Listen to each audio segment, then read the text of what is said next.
느헤미야 강의 9번째 시간이고요. 이 백성을 위하여 행한 모든 일을 기억하사 은혜를 베푸소서라는 제목입니다. 국제투명성기구가 발표한 자료에 따르면 24년 기준 대한민국의 국가 청렴도는 180개국 중에 30위를 기록하고 있습니다. 두 계단 상승했는데요. 역대 최고 성적이라고 합니다. OECD 38개국 중에서는 21위라고 합니다. 전문가들은 주요 원인으로 반부패법과 제도 운영을 긍정적인 면으로 보고요. 부정적인 요인은 그럼에도 불구하고 공공 부분의 부패와 온라인상의 범죄 그리고 정치적 양극성 등이 부패 인식에 영향을 미친 것으로 분석을 하고 있습니다. 180개국 중 30위, OECD 38개국 중 21위. 뭐 나쁘지는 않지만 완전히 또 좋은 성적은 아니다. 이렇게 또 볼 수가 있는 것이죠. 우리는 지난주에 느헤미야 5장 13절까지 본문을 살펴보았는데요. 느헤미야도 이 지경일 줄은 몰랐던 예루살렘 백성의 부패는 굉장히 심했던 것이죠. 그래서 이 문제가, 이 내부의 오래된 문제, 이 부패 문제가 해결이 됐는데요. 이 문제를 깊이 생각하면서 영적인 관점에서 처리하고 느헤미야와 백성들의 이 적용을 보았습니다. 그래서 느헤미야는 이 성벽 재건 과정 가운데서 최대 위기를 지난주 본문으로 보았다. 이렇게 말씀드렸습니다. 자, 그러면 이 위기를 극복한 느헤미야와 이스라엘 공동체는 이제 더 이상 문제가 없을까? 아닙니다. 이 사단은, 대적들은 항복하지 않습니다.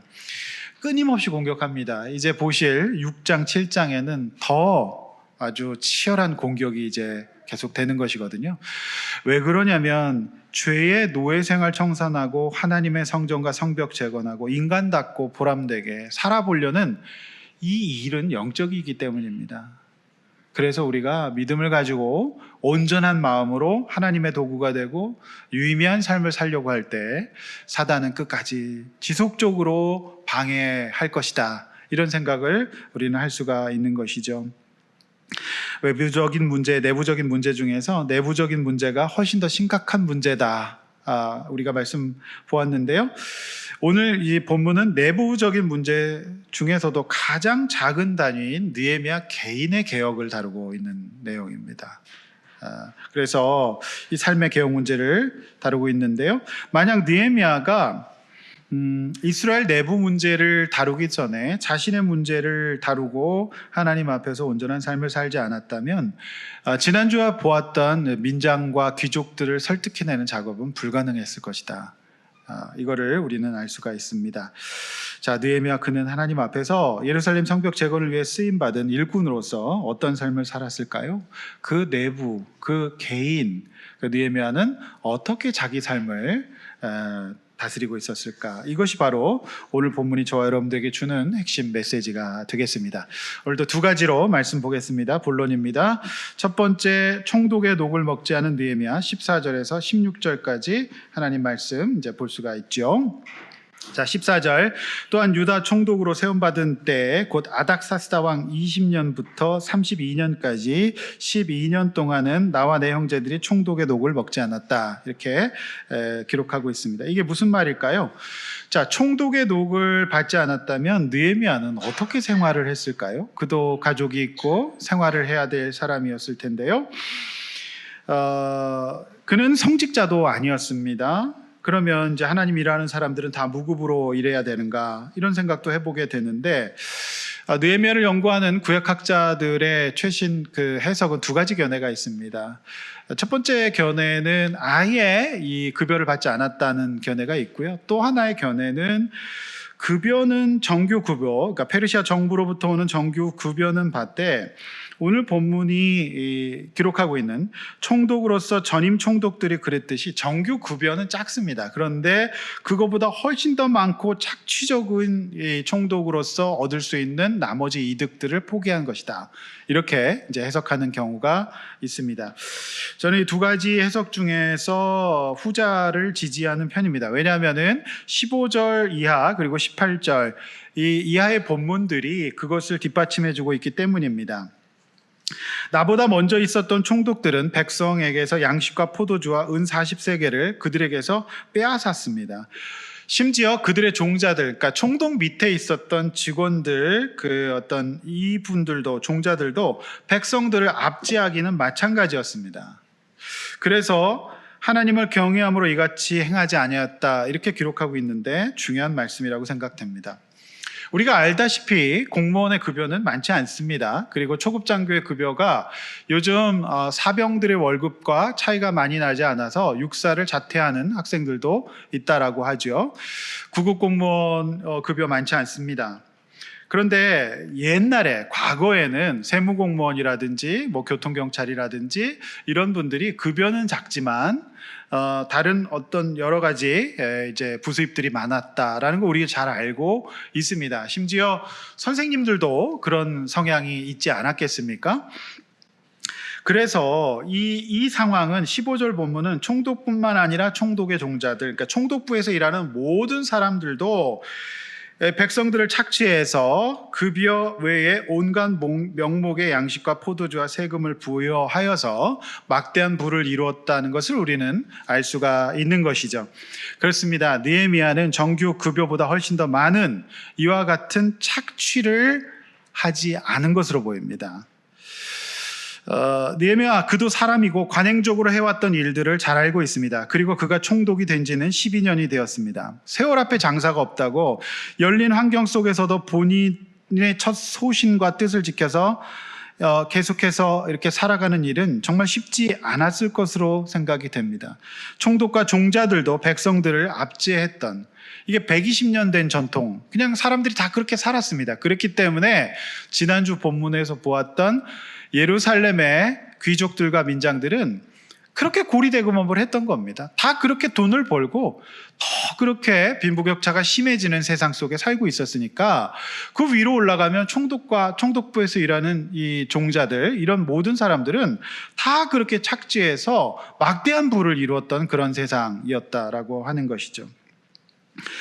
그들은 감히 총독의 얼굴조차 보지 못했을 겁니다. 그래서 고개를 숙였죠. 이것이 바로 전제 군주 시대 고대 페르시아 제국의 총독이 누릴 수 있는 막강한 권한과 막강한 이득을 얻을 수 있는 구조였다라고 하는 것이죠. 우리 이해할 수 있지요. 여러분 종로에 가보시면은 피막골이라는 곳이 있습니다. 이곳이 참 유래가 서글픈데요. 종로의 큰 거리에 있는 상인들은 말을 탄 고관 대작들이 지나가면은 무조건 이마를 땅에 대고 엎드려 절해야 했습니다. 그래서 그거를 피해서 뒷길로 갔습니다. 말을 피해서 뒷길로 갔어요. 일을 못하니까요. 그래서 그곳에 오히려 이제 상권이 형성된 게 피막골입니다. 이제 서글픈 역사라고 할 수 있어요. 그러니까 느헤미야 시대에 이 총독이라고 한다면 조선 시대에 능가하는 권능이 있는 사람인데 그가 어떻게 이렇게 자기 관리를 했을까? 그거는 15절에서 하반절에서 답을 분명히 얻을 수 있습니다. 왜 그는 그렇게 많은 현물들을 얻을 수 있습니다. 그런데 그가 왜 그렇게 하지 않았을까? 하반절에서 답이 있습니다. 하나님을 경외함으로 이같이 하지 않았다. 참 놀라운 말씀입니다. 우리는 이 대목에서 하나님을 경외한다, 소위 영성이 있는 사람이다, 믿음이 있는 사람이다, 신앙이 좋은 사람이다 했을 때 그 의미가 무엇이었는지를 더 깊이 생각해 봐야만 합니다. 첫 번째로 하나님이 기뻐하시는 영성, 하나님을 경외한다는 신앙은 교회 안에서만 머물지 않는 것이다 라는 것을 보여주고 있습니다. 느헤미야는 분명히 말했습니다. 나는 하나님을 경외함으로 이와 같이 하지 않았다. 전임 총독들은 또 총독부에서 일하는 모든 사람들은 막대한 부를 이뤘는데 나는 그렇게 하지 않았다.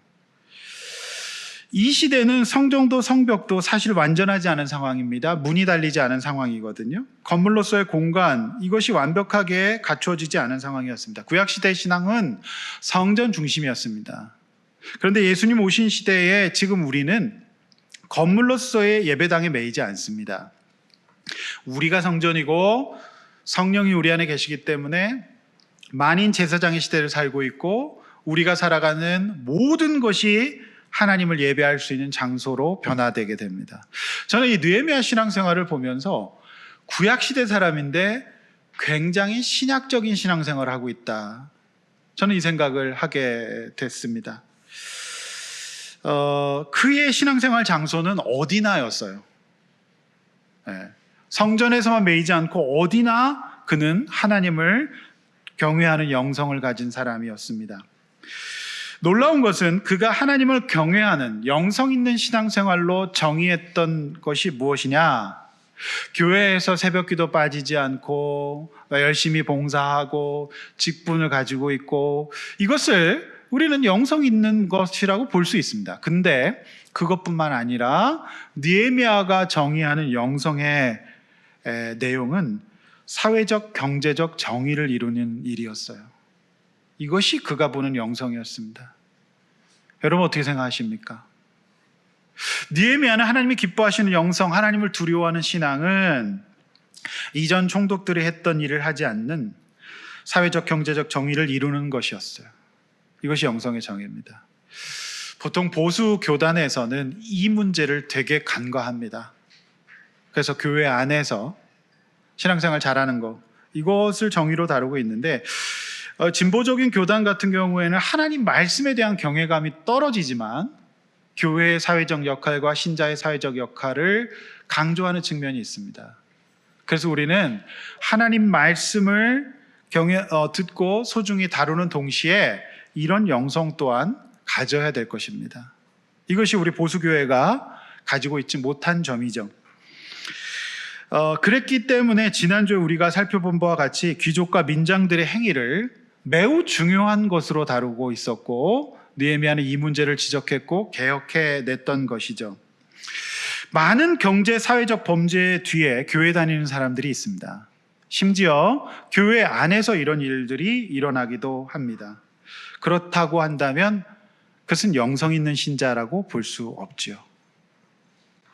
겉으로 보이는 행위나 겉으로 보이는 모습으로 그것이 다 영성으로 평가될 수가 없는 것이죠. 하나님은 그런 병든 신앙, 하나님이 인정하시지 않는 신앙, 영성이라고 보고 계십니다. 느헤미야는 하나님을 경외하는 중요한 일로, 하나님을 경외하는 측면에 매우 중요한 일로 백성들을 압제하지 않는 경제적, 사회적 정의를 매우 중요하게 다루고 있다는 것.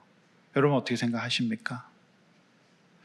여러분, 내일부터 또 우리는 일상으로 돌아갑니다. 그 속에서 우리는 어떤 마음으로, 어떤 자세로 살 것인가? 이것이 바로 느헤미야가 던져주는 영성의 측면입니다. 또 하나는 하나님을 경외하는 영성 있는 성도들은 살아온 대로 살지 않고 환경의 영향을 거스리는 사람이다라고 하는 거예요. 위에서 말씀드렸듯이 선대 총독들도 120년 동안 그래 왔습니다. 다 그렇게 이 백성들을 착취해서 막대한 부를 이뤘고, 부하 직원들도 전부 다 그렇게 했습니다.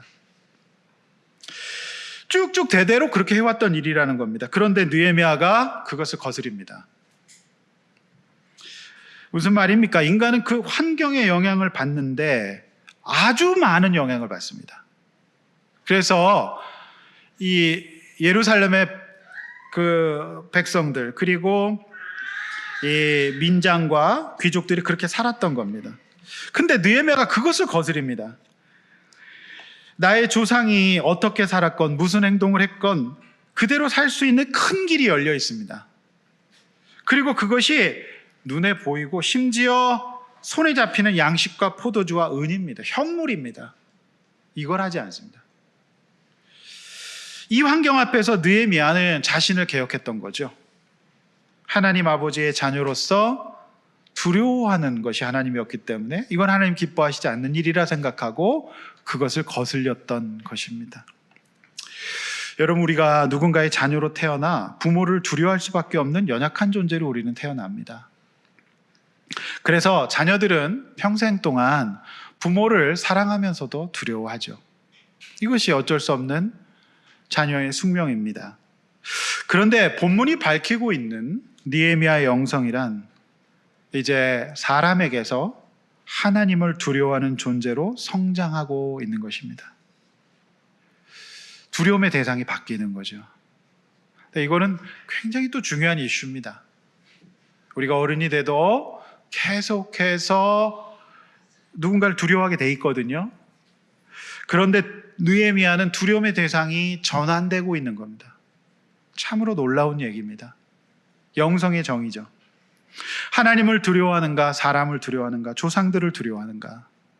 이것이 바로 느헤미야가 이처럼 위대한 쓰임을 받을 수 있었던 자기 개혁 영성의 핵심이었어요. 그래서 정치적, 사회적 개혁, 경제적 개혁, 불의에 저항하는 개혁, 그리고 하나님 앞에서 쭉 살아온 대로 살지 않으면서 두려움의 대상이 전환되는 개혁. 이것이 바로 느헤미야 영성의 핵심적인 내용이었습니다. 이것을 잘 감당한다고 한다면 우리는 꽤나 성숙한 사람이 될 수 있을 겁니다. 근데 이 문제가 사실 개혁되는 일이 굉장히 어려워요. 그런데 어떻게 일이 가능하느냐? 제가 지난주 말씀드렸듯이 하나님의 사명 가운데 있을 때 그 일에 우리는 접근할 수가 있게 됩니다. 내 스스로는 절대로 그 일이 잘 일어나지가 않지요. 느헤미야는 성전과 성벽, 제사제도와 제사장이라는 이 어떤 형식과 틀이 완전히 복귀되기도 전에 이미 자신이 성전이고 자신이 하고 있는 일, 자신의 삶이 하나님께 예배가 된다는 확실한 인식을 가지고 살았던 것으로 보입니다. 저는 느헤미야 신앙생활을 그려봤습니다. 그는 분명히 자신의 총독부 사무실에서 출근하자마자 말씀을 묵상하고 기도했을 거예요. 이 내용들이 느헤미야가 지금 백성들에 권면하고 대회를 열어서 하는 말씀은 전부 다 구약 말씀입니다. 탄탄한 구약적 배경을 갖고 있어요. 그래서 그는 하나님 말씀을 묵상하고 기도했고 자신이 결제하는 문서와 정책 그리고 관리 앞에서도 하나님을 인식했을 거예요. 여러분 어떠십니까? 여러분 이것이 영성이라는 것에 대해서 여러분 생각이 있으십니까? 제가 지난번에 한번 말씀드렸는데 전 누군진 모르는데 제 강의를 들은 어떤 공무원 분이 서울시 청소년 정책위원으로 저를 추천했어요. 그래서 제가 서울시에 청소년 관련된 수많은 시설들이 있고 정책들이 있습니다. 지자체에서 서울시는 지방정부 중에서 제일 예산이 많죠. 그래서 굉장히 많습니다. 그런 기관을 심사하고 정책들을 결정하는 정책위원으로 제가 위촉이 돼서 이번 수요일날 제가 서울시청에 가서 회의를 합니다. 그래서 제가 이 본문을 보면서 기도하고 가야 되겠다. 어떤 마음으로 해야 될까? 제가 오랜만에 이제 공무원들을 대하게 될 텐데, 그래서 제가 위원으로서 하나님 앞에서 올바른 정책들, 올바른 기준들을 가지고 발언해야 되겠다는 생각을 갖고 있습니다. 용인촌 사람이 서울시청에 가서 지금 회의를 하는데 주차 공간이 없다네요. 그게 좀 문제인데 소소문 청사라고 따로 있답니다. 거기서 뭐 한다는데 기도해 주시길 바랍니다. 어쨌든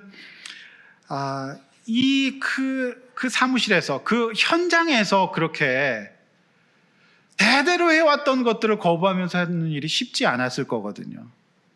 근데 영성이 뭔지에 대해서 다시 한번 하게 되는 것이죠. 이것이 바로 그 전인적인 그의 신앙이었던 것 같아요. 우리 그런 신앙인들 될 수 있기를 원합니다. 그 세상은 우리 그리스도인들에게 이런 모습을 기대하고 있는 것 같고요. 이것이 이 시대에 요구되어지는 영성의 모델이라고 저는 생각합니다. 16절 더 놀라운 말씀이 나옵니다. 자신도 성벽 공사에 힘을 다해 최선을 다해 동참했을 뿐만이 아니라 16절 밑줄 그십시오. 땅을 사지 않았다. 참, 이거 놀라운 말씀입니다. 인상적인 말씀이죠.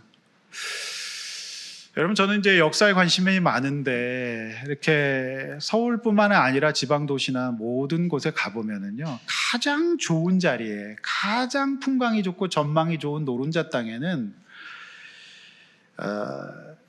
사실은 그 일본 사람들이 우리나라를 지배했을 때 그 집을 줬어요. 그래서 그거를 이제 적산가옥이라고 얘기합니다. 근데 여러분 지방 도시 가보십시오. 가장 본정통에 그 가옥들이 남아 있습니다. 2층식으로 된 그런 적산가옥이죠. 이 얘기는 뭐냐면은 그 권력 그리고 정책의 권한 가운데 가까이 접근하면 보이는 게 많다는 얘기입니다. 이 문제는 참 수천 년 된 구약서부터 내려오는 문제였던 것 같아요. 그래서 대대로 총독들은 그 종자들은 땅을 샀던 것 같아요. 왜냐하면 정책을 결정할 수 있고 보이는 거기 때문에 저거 주스면 바로 돈 된다는 걸 알 수 있거든요. 근데 느헤미야가 땅을 사지 아니하였다. 와, 여러분, 부동산 불패로는 구약 시대부터 있었던 모양입니다. 그래서 그렇게 하지 않았다. 그리고 자신의 모든 종자들도 그렇게 하지 못하도록 했다. 그러니까 이때 아마도 재산 등록을 아마 시켜서 이렇게 하지 않았을까, 그 생각을 하게 됩니다. 성도 여러분, 우리 보수교회를 신앙을 갖고 있는 보수교단에서 이 문제 되게 약하죠. 이 개혁, 그러니까 지난주의 개혁을 참 우리가 인상적으로 봤지 않습니까? 근데 이 개혁의 시작을 느헤미야는 그의 사무실에서 시작하고 있었던 것 같고요. 그리고 그 자신에게서 시작을 했던 것 같아요. 만약에 느헤미야가 선대 총독들이 120년 동안 해왔던 일들을 12년 동안 할 수 있었습니다. 다 구하고 살 수 있었습니다. 그는 그의 사인 하나가 곧바로 그의 이득과 연결이 될 수 있는 일이었습니다. 그런데 그렇게 하지 않았다. 사실상 지난주에 놀라운 개혁의 성과들은 느헤미야 개인이 자신을 하나님 앞에서 하나님을 두려워하는 영성으로 시작을 했다는 것을 우리는 알게 되는 것이죠. 그래서 개혁은 언제나 위로부터 내려와야 합니다. 이 동네에 많은 부모님들이 저를 찾아옵니다. 그래서 부모님들이 저에게 부탁하세요. 우리 아이를 고쳐주세요. 그러나 저는 언제나 부모님들의 변화를 요구합니다. 그러면 부모님들은 여지없이 이렇게 대답합니다. 저희는 너무 바쁘고 시간도 없기 때문에 선생님, 저희 아이를 잘 살려주세요. 저희 아이와 시간을 많이 가져주세요. 얘기해요. 그런데 그 아이는 계속해서 하는 말이 부모님 이야기입니다. 그래서 어떻게든지 간에 저는 부모님들을 이렇게 도와드리려고 합니다. 그런데 여전히 부모님들은 너무 바쁘고 너무 시간이 없고, 그래서 위로부터의 변화들을 흔쾌히 받아들이시지 않는 측면이 있습니다. 여러분, 이 본문이 말하는 게 뭡니까? 이렇게 시작이 되는 거예요. 자기부터. 그래서 살아온 대로 살지 않는, 그리고 두려움의 대상이 바뀌는 거예요. 특별히 조상들의 준 두려움, 이것들을 거절하면서 성장하는 느헤미야의 영성, 이것이 저 여러분들에게도 있었으면 좋겠습니다. 아멘. 하나님을 두려워합시다. 아멘. 여러분, 사람을 두려워하지 맙시다. 하나님을 두려워하면 우리 성장할 수 있습니다. 아멘. 두 번째, 아낌없이 쓰임받은 느헤미야 17절에 19절을 볼 수 있어요. 17절, 자, 본문은 이제 갑자기 이 포커스가 느헤미야의 식탁으로 옮겨집니다. 식탁. 재밌죠? 자, 그는 유다 사람들과 빈장들 150명, 그리고 주위의 이방 족속들 중 성벽 재건의 일에 동참한 사람들까지, 이방인들까지 다 그의 식탁에 초대했어. 18절, 이 일에는 엄청난 경비가 들었을 것으로 보입니다. 그래서 매일, 그러니까 데일리입니다. 매일 소 한 마리, 그리고 살찐 양 6마리, 그리고 닭도 준비했습니다. 그리고 열흘에 한 번씩은 일꾼들의 회복을 위한 당시 음료수와 같았던 각종 와인도 갖추었습니다. 자, 이 상황에서 느헤미야는 총독의 노역을 요구하지 않았다고 기록함으로써 이게 뭡니까? 사실 이런 모든 것들을 백성들에게 착취해서 썼던 거죠. 근데 그 일을 하지 않았다는 겁니다. 그러니까 제가 말씀드렸던 두 번째 견해, 그가 정규 급여는 받되 그가 누릴 수 있는 것들을 포기했다라고 보는 것이 저는 옳다고 봅니다.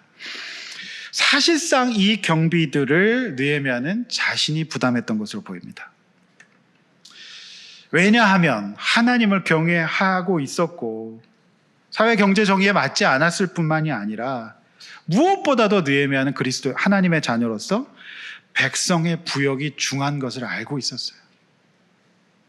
만약 이때 그렇게 했다면 지난주 본문의 귀족들과 민장들과 다름이 없지 않겠습니까? 그럼 그렇게 할 수가 없었던 거예요. 저는 여기 그 느헤미야 식탁에 올랐던 이 식재료들을 보면서 소가 앞서는 걸 보면서 역시 이스라엘 사람이나 한국 사람이나 소입니다. 소고기가 중요한 겁니다. 소가 나오고요. 소 참 좋고, 그 다음에 나오는 게 뭐예요? 양고기입니다. 여러분, 양고기, 진짜 좋은 양고기는 너무너무 맛있습니다. 살찐 양고기 드셔보셨습니까? 그리고 저는 굉장히 재밌었던 메뉴가 뭐냐면 치킨이에요. 여기 보니까 닭이 많이 준비됐다. 느헤미야는 여기다가 치킨을 또 계속 공급하는 겁니다. 치킨 재미없습니까? 저는 이 치킨이 풍성했다 굉장히 재밌던데, 지난주 만리장성에는 꽝 터지더니 이번 주에는 치킨이 안 터지시는군요. 치킨을 무한 공급합니다. 데일리로. 그래서 소가 한 마리였으니까 여러분, 소 한 마리 굉장히 많습니다. 이렇게 썼어요. 그러므로 이런 모든 정황으로 미뤄봤을 때 느헤미야는 대페르시아 제국의 2인자인 술 맡은 관원장에 걸맞는 재력가였다는 것을 알 수 있어요. 그렇습니다. 그는 꽤나 부자였습니다. 가지고 있는 것이 많은 사람이었어요. 그러니까 여기서 우리는 느헤미야도 사람이라는 것을 알 수 있어요. 저는 항상 이런 거 묵상하느라고 시간이 오래 걸리거든요. 느헤미야가 가난했다면 이 적용할 수 있었을까요? 저는 없었을 거라고 봅니다. 그는 부자였어요. 그러니 성경을 볼 때 어떤 한 인간 자체를 올리는 것 자체가 성경적이지 않습니다. 그는 부자였어요. 가진 게 많았던 얘기죠. 근데 동시에 우리는 아무리 가진 것이 많아도요, 자신의 권을 내려놓고 자신의 부를 확장하고 싶은 욕구를 통제하는 것은 쉽지 않다는 거 잘 알고 있지 않습니까? 그렇죠? 그래서 우리는 그런 얘기해요. 부자가 더 그래요. 그런 얘기 우리는 하지 않습니다. 이게 쉬운 일 아닙니다. 아무리 부자라도. 그렇지 않습니까? 대한민국 교육부와 여성가족부는 자라나는 미래세대 교육과정에 반드시 포함시킨 것이 있습니다. 이게 뭔지 아십니까? 자원봉사라고 하는 거예요. 학자들의 연구 결과에 따르면 경제적인 대가가 없는 순수한 자원봉사라는 사람이 누리는 보상을 다음과 같이 적고 있습니다. 첫 번째, 성취감과 자기효능감, 사회적 연결과 소속감, 자아실현과 의미 추구, 삶의 의미 추구죠. 그 다음에 감정적 안정감, 그리고 자기 성장과 학습 동기부여. 내가 누구를 섬겨보니까 더 잘 알아야지 되는구나 하면서 공부하게 되는 거예요. 저의 사실은 학습도 그거였어요. 아이들 섬기다가 여기까지 온 겁니다. 무엇보다도 감사와 인정이라는 변화가 생긴다. 이 아이들에게 시켜보니까 이런 결과가 생기니까 아이들에게 자원봉사를 교육과정에 넣었고요. 그리고 자원봉사 센터를 여가부에서 만들어 놓은 겁니다. 저는 이 항목들을 보면서 굉장히 의미 있다 싶은 게, 이 내용들, 자원봉사가 주는 효과들과 유익들은 신학적, 그러니까 성경적으로 정확하게 성령 충만의 결과입니다. 완전히 성령 충만의 결과예요, 이거는. 여러분 어떻게 생각하십니까? 놀랍지 않습니까? 감사가 없던 애들이 장애인들을 섬겨보니까 내가 얼마나 가진 게 많았는지를 깨닫게 되죠. 그리고 누군가를 돕다 보니까 내가 아는 게 너무 없고 전문성이 떨어지니까 공부해야 되겠다는 생각이 들면서 내가 또 도와야지 뿌듯함이 올라오면서 감정적 안정감과 삶의 의미가 생겨요. 그리고 우리는 하나다, 사회적 연결감이 생겨요. 여러분, 이거 신학적으로 완벽한 성령 충만 아닙니까? 성도 여러분, 느헤미야가 이렇게 산 겁니다. 근데 여러분 보십시오. 느헤미야가 데일리로 날마다 이런 많은, 어떻게 보면은 지출을 했죠. 그러면 느헤미야가 날로 축인하고 있는 자신의 제사를 보며 허탈하고 아쉬웠을까요? 아닙니다. 이후에 느헤미야서 끝까지 나와 있는 느헤미야의 모습을 보면 그는 날로 강건해지고 지혜로워지고 분별력이 있고 아무도 범접할 수 없는 탁월한 사람으로 변화되고 있습니다. 한마디로 행복한 사람이 되고 있습니다.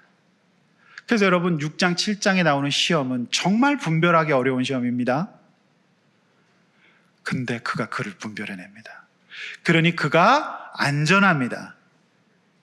즉 우리가 하나님의 뜻대로 이렇게 살아가는 것을 통해서 받는 복은 고스란히 우리 것이 된다. 할렐루야. 이것이 바로 성경의 지혜인 것이죠.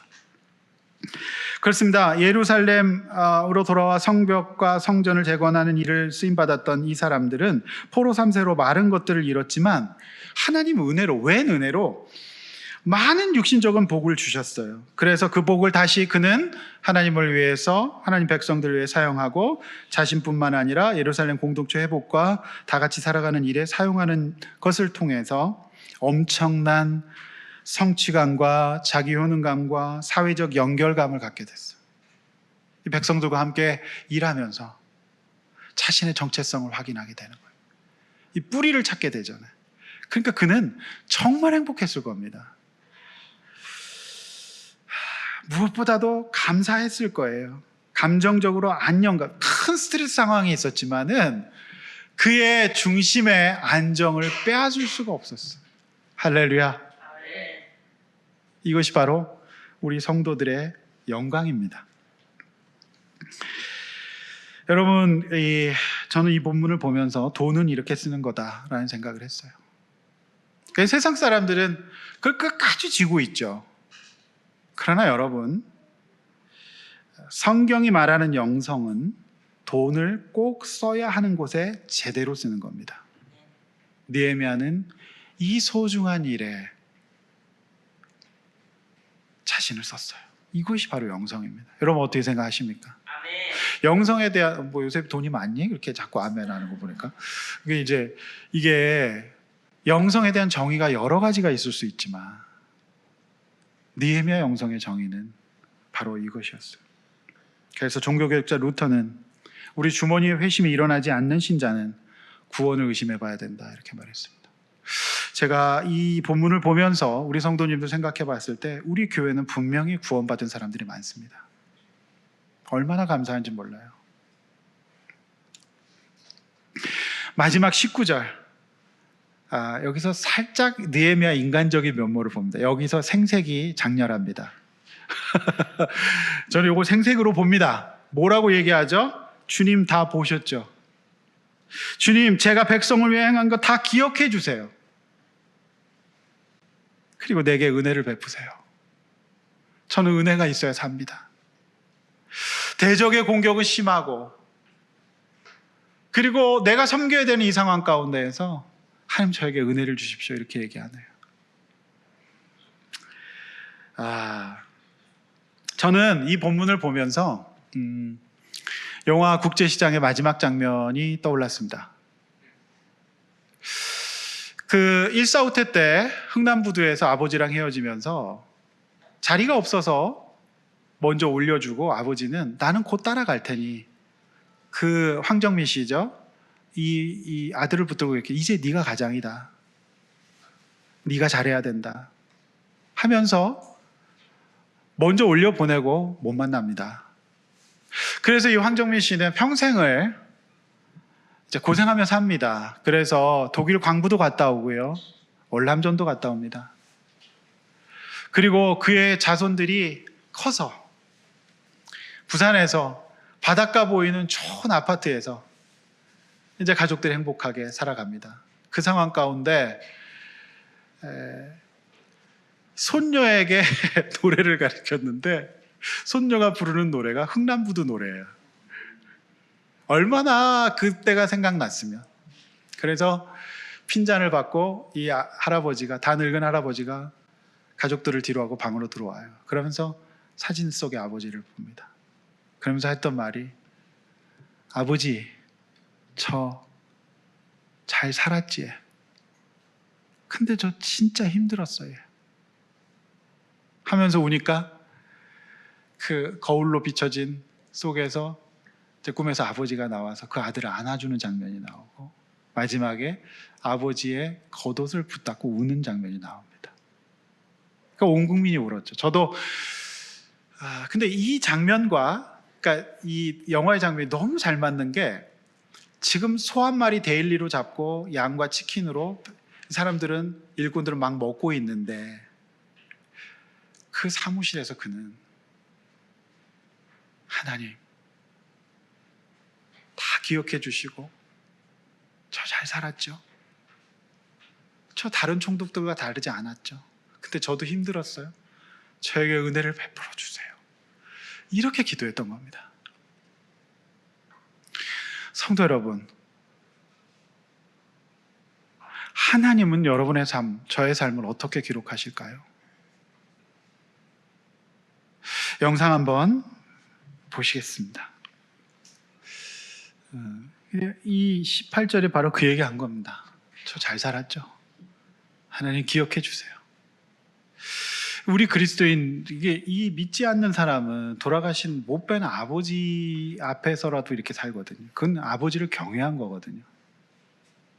우리 신자들은 하나님 앞에서 우리의 삶을 주님 앞에서 그렇게 결산할 날이 있을 겁니다. 그러면 그때 기억해 주실 게 뭐가 있을까요? 바로 그거를 생각해야 됩니다. 그게 저와 여러분들의 사명인 것이지요. 하나님께서 그런 은혜 주시기를 원합니다. 하나님께서 그런 기회를 주시기를 원합니다. 그것이 저와 여러분들에게 해야 될 일이에요. 말씀을 맺습니다. 느헤미야 개혁은 언제나 자기 자신부터였어요. 그리고 그는 하나님 앞에서 자신의 삶을 기억하고 반드시 복 주실 하나님을 바라보면서 진정한 영성의 모델을 보여주었습니다. 찬송하고 기도할 때에 하나님께서 여러분들이 이상히 많은 일들 가운데서 하나님 섬기는 일을 선택했고 이상히 많은 교회 가운데 이 작은 교회에서 하나님을 섬기는 일들을 감당하게 하셨습니다. 그래서 여러분의 헌신과 섬김과 베품과 인내와 수고, 기도를 기억하시고 하나님께서 특별한 은혜를 베풀어 주실 것으로 저는 믿습니다. 저도 개인적으로 이 약속의 말씀을 믿습니다. 하나님 앞에서 이렇게 사는 게 맞는 겁니다. 우리가 갖고 있는 것들 나누고 섬기고 하나님을 위해서 우리의 삶을 소비하고 사용하는 것, 그것이 바로 그리스도인들의 삶이죠. 하나님의 그 은혜로 지금 우리가 여기까지 왔습니다. 동일한 은혜를 하나님께서 주시기를 주님의 이름으로 축원합니다. 기도하시겠습니다. 찬양하고 기도하시겠습니다.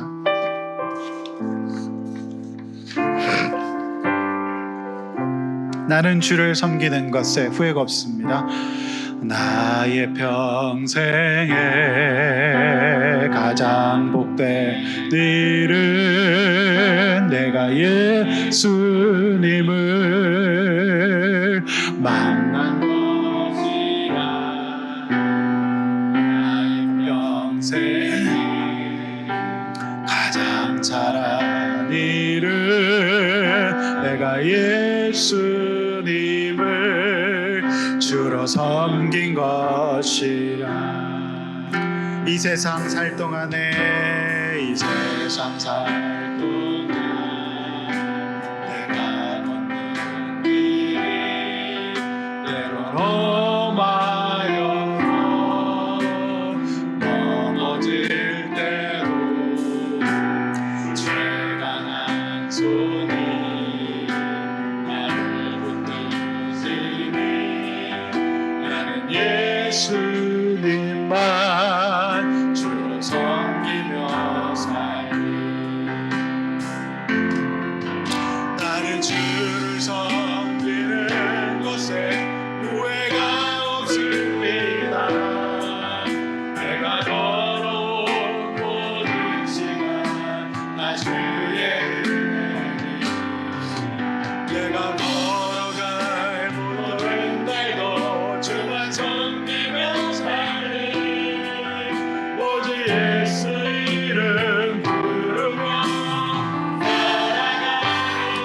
이것이 나의 간증이요 이것이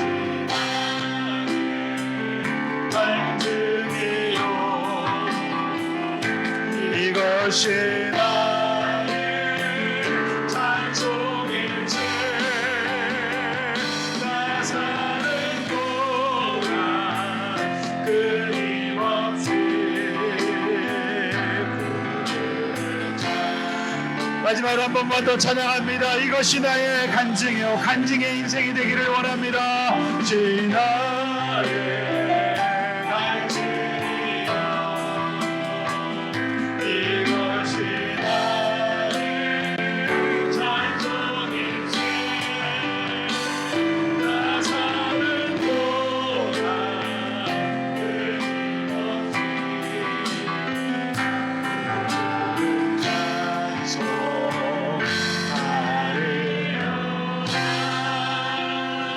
우리 시간에 함께 한번 기도하겠습니다. 먼저 회개합시다. 하나님, 그래요.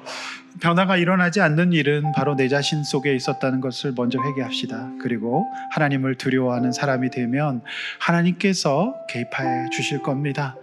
그리고 느헤미야처럼 살지 못하는 우리를 회개합시다. 하나님 앞에서, 주님 앞에서 기억할 만한 인생, 주님 앞에 간증할 것이 있는 인생 되게 해달라고, 유의미한 인생 되게 해달라고, 복된 인생 되게 해달라고, 나눠도 채워지는 인생 되게 해달라고 주여 한번 외쳐 기도하겠습니다.